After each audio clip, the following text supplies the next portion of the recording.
ধনুরাশি, ধনুলগ্ন, Sagittarius sign জাতক জাতিকাদের 2026 সালের এপ্রিল মাসের আগত একটি সপ্তাহ অর্থাৎ 16th April to 22nd April 22শে এপ্রিল পর্যন্ত সময় আপনাদের ক্ষেত্রে ঠিক কেমন অতিবাহিত হবে সে বিষয়ে প্রতিবেদনে আমরা বিস্তারিত আলোচনা করব। গ্রহগত নক্ষত্রগত গোচরের ছক ধরে আপনাদের জীবনের প্রতিটি ক্ষেত্র নিয়েই। তবে তার আগে আপনাদের জানাবো, ঠিক 15 তারিখ, ঠিক একদিন আগেই কিন্তু আমরা 1433 বঙ্গাব্দের প্রথম দিন পয়লা বৈশাখ পরিলক্ষিত করেছে বাঙালির শুভ নববর্ষ। আর 19 তারিখ থাকছে অক্ষয় তৃতীয়া। আপনাদের সকলকে শুভ নববর্ষ এবং অক্ষয় তৃতীয়ার হার্দিক শুভেচ্ছা অভিনন্দন রইল। বাংলার এই নতুন বছর আপনাদের প্রত্যেকের মনস্কামনা পূর্তির বছর হোক, ঈশ্বরের কাছে এই প্রার্থনাই আমি করি। প্রতিবেদনটি আপনাদের জন্য কেন গুরুত্বপূর্ণ তার কারণ, প্রথমত আপনাদের ভাগ্যস্থানের মালিক, ঠিকই শুনছেন, আপনাদের ভাগ্যপতি, ভাগ্যস্থানের মালিক এতদিন কিন্তু খুব ভালো পজিশনে ছিলেন না। তিনি ত্রিকোণপতি হয়ে আর এক ত্রিকোণভাবে গোচর করে উচ্চস্থ হয়েছেন মেষ সংক্রান্তি করে। দুর্দান্ত একটি সংযোগ আপনাদের জন্য তৈরি হয়েছে। মঙ্গল শনির আরও এক ত্রিকোণপতি মঙ্গল শনির সংযোগ কিন্তু এখনো চলছে। সপ্তাহের মধ্যে 1.5 দিন আমরা প্রায় বিষযোগ পরিলক্ষিত করব। একই সাথে কিন্তু শুক্র স্বগৃহে গোচর করতে চলেছে এ সপ্তাহেই। আপনাদের কর্মপতি বুধ স্বগৃহে দৃষ্টি রাখছেন। তাহলে স্কিপ না করে পুরোটাই শুনুন যদি ভিডিওটির প্রকৃত মর্মার্থ আপনারা উপলব্ধি করতে চান। পরিশেষে যেমন প্রতিকার নিয়ে আলোচনায় থাকি তেমনটি তো আছেই, কারণ শনির ঢাইয়াও তো আপনাদের চলছে আর শনি উদিত হয়েছে। আর আলোচনাটি ইন জেনারেল হবে, অর্থাৎ এই পৃথিবীতে যতজন ধনুরাশির জাতক জাতিকা আছেন তাদের প্রত্যেকের জন্য এই আলোচনা। আপনি চাইলে আপনার ব্যক্তিগত আলোচনা এনি টাইম আমাদের দ্বারাই কিন্তু করাতেই পারেন। এর জন্য স্ক্রিনে আমরা নাম্বার দিয়ে থাকি। শনিবার রবিবার অফিসে এসে সামনাসামনি ফেস টু ফেস সাক্ষাৎ আপনারা করতে পারেন, অথবা বাইফোন এনি টাইম কথা আপনারা বলতেই পারেন। তো চলুন আলোচনায় প্রবেশ করা যাক। ধনুরাশি, ধনুলগ্ন, স্যাজিটেরিয়াস সাইন জাতক জাতিকারা কালপুরুষের রাশিচক্র অনুযায়ী নবমতম রাশির আন্ডারে আপনারা পড়েন। আপনাদের রাশির মালিককে বৃহস্পতি। আর স্ক্রিনে আপনারা যে চারটি দেখতে পাচ্ছেন এটি ধনুরাশির জাতক জাতিকাদের 2026 সালের আপনাদের ক্ষেত্রে 16ই এপ্রিল গ্রহগত গোচরের ছক ঠিক এমনটি কিন্তু দেখাবে। ফার্স্ট হাউস যেখানে 9 লেখা আছে গুলিয়ে ফেলবেন না, এটি আপনাদের ফার্স্ট হাউস। আপনাদের পরাক্রমের ভাব থার্ড হাউসে রাহু গোচর করছে নিজের নক্ষত্র শতভিষা নক্ষত্রে। আপনাদের সুখভাবে মঙ্গল বুধ শনি চন্দ্রের চতুর্গ্রহী যোগ আমরা পরিলক্ষিত করছি। শনি মঙ্গল শনির নক্ষত্র উত্তর ভাদ্রপদে গোচর করছে। চন্দ্র কিন্তু 2-2.5 দিন অন্তর অন্তর রাশি পরিবর্তন করবে। সূর্য শুক্রের শুক্রাদিত্য যোগ, অনেকে আবার দারিদ্র যোগও বলে থাকেন। এখানে সূর্যের মেষ সংক্রান্তিও তৈরি হয়েছে। থাকছে আপনাদের ত্রিকোণভাবে শুক্র কিন্তু 19 তারিখে রাশি পরিবর্তন করে স্বগৃহে গোচর করে যাবেন। গুরু বৃহস্পতি নিজের নক্ষত্র পুনর্বসুতে তিনি অতিচারী আছেন আপনাদের কিন্তু সপ্তমভাবে, যেখানে 3 লেখা পার্টনারশিপের হাউসে।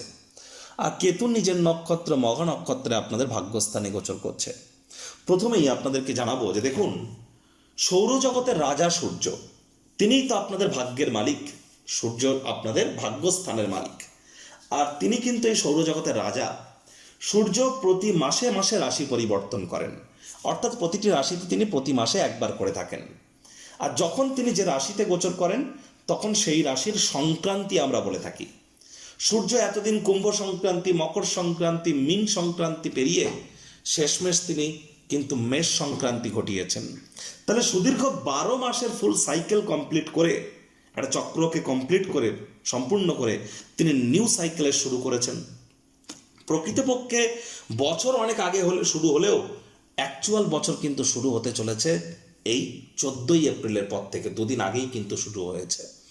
আপনাদের ভাগ্যপতি সূর্য এখানে কিন্তু অবশ্যই তিনি যেহেতু নিজের ফেভারেবল পজিশনে উচ্চস্থ হয়েছেন, তাহলে অবশ্যই ভাগ্যের মজবুতি আপনারা পরিলক্ষিত করতে চলেছেন। এ বিষয়ে কোনো সন্দেহের অবকাশ কিন্তু নেই। একই সাথে যারা প্রেম করে বিয়ে করতে চাইছিলেন তাদের জন্য সময় সুযোগ এবার আসতে চলেছে। সন্তান সন্ততি গর্ভধারণ বা ডেলিভারি করবার জন্য সময় সুযোগ এবার বেটার। সরকারি চাকরিজীবী, রাজনীতিবিদ, নেতা, মন্ত্রী, এমএলএ, এমপি, প্রাইভেট সেক্টরে যারা অ্যাডমিনিস্ট্রেটিভ লেভেলে কাজ করতেন, অনেক জটিলতা, অনেক সমস্যার সম্মুখীন আপনারা হয়েছেন। ভাগ্য আপনাদের প্রপার সঙ্গ দিয়ে উঠছিল না। এবার কিন্তু ভাগ্যের কৃপা আপনাদের উপর বর্ষিত হবে। পিতার দ্বারা উপকৃত হওয়ার যোগ, পিতৃপক্ষের দ্বারা উপকৃত হওয়ার যোগ, পিতার শরীর স্বাস্থ্যের উন্নতির যোগ, পিতার কর্মের উন্নতির যোগ, তীর্থযাত্রা তীর্থ ভ্রমণের যোগ। আর এ সময় এর সাথে সাথে আপনারা পরিলক্ষিত করবেন নাতি নাতনি পুরনো দিনের বন্ধুবান্ধবদের কাছ থেকে প্রাণ প্রাচুর্য খুশির উৎস। আর শিক্ষার্থী বিদ্যার্থীদের জন্য সময় সুযোগ দুর্দান্ত পরিগণিত হচ্ছে। 19 তারিখের আগে পর্যন্ত কিন্তু আপনাদের আর্থিক মুনাফার মাত্রা বাড়তে পারে। 19 তারিখের আগে পর্যন্ত আপনাদের হঠাৎ করে প্রাপ্তির যোগ, আপনাদের বয়সে বড় ব্যক্তিবর্গের দ্বারা উপকৃত হওয়ার যোগ, এগুলি পরিলক্ষিত করব। 19 তারিখের পর শুক্র যখন স্বগৃহে গোচর করবেন, তখন আপনারা রোগ, ঋণ, শত্রু তিনটি জায়গা থেকেই কিন্তু অনেকটা রিলিফ পাবেন। দেখুন, ধনুরাশির জাতক জাতিকাদের শরীর স্বাস্থ্য কিন্তু খুব একটা ভালো যাচ্ছিল এমনটি কিন্তু নয়। অনেকের পেটের সমস্যা, বদহজমের প্রবলেম, গ্যাস্ট্রিকের প্রবলেম দেখা দিচ্ছিল, অনেকের চোখ দিয়ে জল পড়ছিল, অনেকের হাঁটু ব্যথা, মাজা ব্যথা, কোমর ব্যথা, অনেকের শরীরে কোনো প্রকার মাংস জমে যাওয়ার মতো প্রবলেম, চোখের তলায় কালি পড়া, মুখে আলসার হওয়া, মুখ চুলকানো, এই ধরনের বিভিন্ন সমস্যা কিন্তু আমরা পরিলক্ষিত করেছি অনেক ধনুরাশির জাতক জাতিকাদের। এবার কিন্তু আপনারা এখান থেকে 100% রিলিফ পেতে চলেছেন। অনেক ধনুরাশির জাতক জাতিকাদের বিগত 1-1.5 বছর ধরে আপনারা যদি দেখে থাকেন, কর্মক্ষেত্রে আপনার পছন্দসই রেজাল্ট আপনি পাচ্ছিলেন না। নতুন জমি বাড়ি গাড়ি পাওয়া তো দূরে ছাড়ুন, উল্টে পরিবারের সাথে অশান্তি হওয়া, ভাই বোনেদের সাথে অশান্তি হওয়া, ব্যক্তিগত স্তরে নামের জায়গায় বদনাম প্রাপ্তি করা, এমনকি আপনার প্রেমের জীবনে বাধা বিপত্তি প্রাপ্তি করা, অনেক কিছু আপনারা পরিলক্ষিত করেছেন। পিতার সাথে দূরত্ব তৈরি হওয়া, পিতার সম্পর্কের অবনতি হওয়া, পিতার কর্মের অবনতি হওয়া, এর মধ্যে কোনো না কোনো কিছু আপনারা পরিলক্ষিত করেছেন। এবার কিন্তু আপনারা এই সমস্ত জায়গা থেকে রিলিফ পেতে চলেছেন। এটি কিন্তু দুর্দান্ত একটি সময় আপনাদের জন্য। আর আপনাদের রাশির মালিক গুরু আপনাদের রাশিকে দেখছেন, তাহলে টেনশনই বাকি। নামযশ, খ্যাতি, প্রভাব, প্রতিপত্তি এগুলিও তো আপনাদের বৃদ্ধি পেতে চলেছে। টেনশন একটাই যে শনির ঢাইয়া চলছে, শনি উদিত হয়েছে। তবে উদিত শনি আপনার পরিবার পরিজনদের সাথে সুসম্পর্ক স্থাপনে, ব্যাংকের ব্যালেন্স বৃদ্ধি করার জন্য, মুখনিসৃত বাণীর দ্বারা আপনাদেরকে উপকৃত করবার জন্য একাই কিন্তু কাফি। Online income, digital marketing, work from হোমের কাজ যারা করেন, সোশ্যাল মিডিয়াতে যারা কেরিয়ার করতে চান, ব্লগিং, পডকাস্টিংয়ের কাজ যারা করেন, ইন্টারনেট রিলেটেড কাজ যারা করেন বা ইন্টারনেট রিলেটেড অফ থিংসের মধ্যে যারা সময় অতিবাহিত করেন, তাদের জন্য সময়ের সুযোগ দুর্দান্ত। হঠাৎ করে কোনো স্থান থেকে অর্থপ্রাপ্তির যোগও কিন্তু পরিলক্ষিত হচ্ছে। আপনাদের মধ্যে অনেকের ক্ষেত্রে লটারির থেকেও কিন্তু বা ফাটকা কোনো জায়গা থেকে ইনকামের যোগও আমরা কিন্তু পরিলক্ষিত করছি। একই সাথে আপনাদের মধ্যে যারা দীর্ঘদিন ধরে লোন বা ঋণের জন্য খাটাখাটনি করছিলেন, তারা ভাগ্যবান প্রমাণিত হতে পারেন। স্বামী স্ত্রী শরীর স্বাস্থ্যের আপনাদের উন্নতি হতে পারে। তবে একটি জিনিস কিন্তু খেয়াল রাখতে হবে, বিশেষ করে কর্মক্ষেত্রে তো আপনাদের উন্নতি প্রবল, কারণ কর্মপতি বুধ স্বগৃহকে পূর্ণ দৃষ্টি দিয়ে দেখবেন। Share market, crypto market, commodity market, currency market, metal মার্কেটে যারা ট্রেডিং করতেন, খুচরো ব্যবসায়ী যারা ছিলেন, মুখনিসৃত বাণীর দ্বারা যারা অর্থ উপার্জন করতেন, তাদের অনেকের ক্ষেত্রেই কিন্তু দীর্ঘদিন ধরে ডামাডোলের মতো পরিস্থিতি যাচ্ছিল।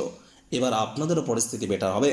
যোগ্য কর্মচারী হয়ে থাকলে প্রমোশন, পদোন্নতি, স্যালারি ইনক্রিমেন্টও কিন্তু আপনাদের হতেই পারে। তবে বেকার যুবক যুবতীদেরও নতুন চাকরি কর্মসংস্থানের যোগও কিন্তু পরিলক্ষিত হবে। Fashion, photography, modelling, news media, entertainment, jewellery, garments, মহিলাদের সম্পর্কিত বস্তু, বস্ত্র সামগ্রী, ক্যাটারিং, বিউটি পার্লার, রেস্তোরাঁ, hotel, perfume, flower, interior decoration, designing, lavish lifestyle, luxury আইটেমসের সাথে যুক্ত কোনো ইন্ডাস্ট্রি, ছবি আঁকা, নাচ গান, নাটক, কবিতা আবৃত্তি, অভিনয় বা অ্যাক্টিংয়ের ফিল্ডে যারা আছেন, দীর্ঘ প্রতীক্ষিত নামযশ, খ্যাতি, প্রভাব, প্রতিপত্তি বৃদ্ধির যোগ এবং আয় ইনকাম বৃদ্ধির যোগও কিন্তু আপনাদের জন্য আমরা পরিলক্ষিত করছি। অনেকের ক্ষেত্রে ফেমাস হওয়ার যোগও কিন্তু বাড়তে চলেছে। মামা, মাতামহ, মাতৃকুলের তরফ থেকে লাভান্বিত হতে পারেন। আর এই সময় নতুন জমি বাড়ি গাড়িও ক্রয় করার জন্য কিন্তু সময় সুযোগ ভালো। সাহস পরাক্রমও কিন্তু আপনাদের বাড়বে। তবে কাজের জায়গায় মাথাকে ঠান্ডা রাখতে হবে। দাম্পত্য জীবনে কলহ বেড়ে যাচ্ছে না, দাম্পত্য জীবনের দিকে একটু নজর দিন। আর শরীর স্বাস্থ্যের দিকেও আপনাদের বিশেষ করে নজর কিন্তু রাখতে হবে। হ্যাঁ, পেটের সমস্যা, বদহজম থেকে হয়তো আপনারা 19 তারিখের পর রিলিফ পেয়ে যাবেন। তবে একটি জিনিস কিন্তু খেয়াল রাখতে হবে, রক্ত, হৃৎপিণ্ড, বুক আর ফুসফুস নিয়ে যারা স্মোকিং করেন তাদেরকে বলবো একটু সাবধানে চলুন, তা নাহলে সমস্যা কিন্তু উত্তর আরও কিন্তু বৃদ্ধি পেতে পারে। আইনি জটিলতা থেকে দূরে থাকবার চেষ্টা করুন। বিজনেসম্যানেরা কনসিস্টেন্সি মেনটেন করুন। আর এ সময় দাম্পত্য জীবনে অহেতুক কলহ বৃদ্ধি করবেন না। অবিবাহিত যারা আছেন, বিবাহ যদি করতেই চান, জ্যোতিষতাত্ত্বিক পরামর্শ গ্রহণ করে করুন। এটি আপনাদেরকে বহুলাংশ উপকৃত করবে। আপনাদের 17 তারিখ দুপুরবেলা পর্যন্ত মায়ের শরীর স্বাস্থ্যের দিকে খুব খেয়াল রাখতে হবে। মায়ের সাথে সম্পর্কের দিকে নজর দিতে হবে, নিজেরও শরীর স্বাস্থ্যের দিকে নজর দিতে হবে। 17 তারিখ দুপুরবেলা থেকে 19 তারিখ দুপুরবেলা পর্যন্ত আপনাদের বলবো বাইরের খাদ্য খাবার খাওয়াকে অ্যাভয়েড করুন। তবে যে সমস্ত দম্পতি প্রথম সন্ততি গর্ভধারণ ডেলিভারির চেষ্টা করছেন তাদের জন্য সময় ভালো। আবার 19 তারিখ দুপুরবেলা থেকে 21 তারিখ দুপুরবেলা পর্যন্ত আপনাদের উচিত হবে আবেগের বশবর্তী হয়ে কোনো কাজ না করা। ছোটোখাটো রোগ শোক দেখা দিলে চিকিৎসকের পরামর্শ নেওয়া। স্বামী স্ত্রী একে অপরের শরীর স্বাস্থ্যের দিকেও নজর দেবেন। শত্রুপক্ষ একটু হাবি হওয়ার চেষ্টা করতে পারে। 21 তারিখ দুপুরবেলার পর কিন্তু আপনাদের দাম্পত্য জীবনে কিছুটা হলেও বেটারমেন্ট আপনারা পরিলক্ষিত করবেন। এবার কয়েকটি ডেট টাইম আপনাদেরকে বলছি, আপনারা নোট করে রাখার চেষ্টা করুন। 17 তারিখ দুপুরবেলা থেকে 18 তারিখ দুপুরবেলা পর্যন্ত, 17 তারিখ দুপুরবেলা থেকে 18 তারিখ দুপুরবেলা পর্যন্ত রোগ, ঋণ, শত্রু তিনটি ব্যাপারেই আপনাদেরকে কিন্তু অত্যন্ত সচেতনতা, সাবধানতা অবলম্বন করে চলতে হবে। একই সাথে পেটের সমস্যা, বদহজমের প্রবলেম বাড়তে পারে, বাইরের খাদ্য খাবার খাবেন না এই সময়টাতে। আর এই সময় প্রেমের জীবনে অহেতুক তর্ক বিতর্ক করা থেকে বিরত থাকুন। আবার আর একটা ডেট নোট করে রাখুন, 21 তারিখ ধরে নিন রাত 11টা থেকে 22 তারিখ রাত 11টা, 21 তারিখ রাত 11টা থেকে 22 তারিখ রাত 11টা। এই সময়ে দাম্পত্য জীবনে কলহ কিন্তু চরম মাত্রায় যেতে পারে। কারোর সঙ্গে অহেতুক তর্ক বিতর্কের মাত্রা বৃদ্ধি করলে মামলা কিন্তু কোর্ট পর্যন্ত গড়িয়ে যেতে পারে। নেশা ভাঙের প্রতি আকর্ষণ একটু কমানো এই সময়। প্রত্যেককে না, কাউকে বলছি আপনাদের মধ্যে যাদের জন্মছকে রাহু দুর্বল অবস্থানে আছে তাদের বলছি, চোখের সমস্যা, ত্বকের সমস্যা, দাঁতের সমস্যা কিন্তু এ সময় বাড়তে পারে। মস্তিষ্ক ভ্রমিত হতে পারে, না চাইতেও কোনো ভুল করে বসতে পারেন এ সময়, খেয়াল রাখুন। ভিডিওটির শুরুতেই স্ক্রিনে আপনারা দেখতে পাচ্ছেন সূর্যদেবের প্রণাম মন্ত্র। ওম জবা কুসুম শঙ্কাশং কাশ্যপেয়ং মহাদতিম ধান্তারিং সর্বপাপগ্নং প্রণতস্মি দিবাকরম। সকাল সকাল ঘুম থেকে উঠে সূর্যদেবকে প্রণাম করে 7 বার এই মন্ত্রটি জপ করে দিন শুরু করুন। না পারলে 7 বার বলুন ওম ঘৃণী সূর্যায় নমঃ, এটি জপ করে শুরু করুন। পিতার সাথে সদ্ভাব বজায় রাখুন। রবিবার করে কালো নীল পরবেন না, শনিবার করে সাদা পরবেন না। আর এর সাথে সাথে আপনারা যারা দীক্ষা নেননি ইমিডিয়েট দীক্ষা নিন। আর বৃহস্পতি আপনাদের রাশিধিপতি, আপনাদের সুখভাবের মালিক, তিনি কিন্তু 7.5 বছরের জন্য অতিচারী হয়েছেন, তারাই প্রোটেকশন পাবেন যারা দীক্ষিত। আর আপনাদের 19 তারিখ থাকছে কিন্তু অক্ষয় তৃতীয়া। অক্ষয় তৃতীয়াতে আপনারা সোনা গয়না রূপো এগুলি ক্রয় করতেই পারেন।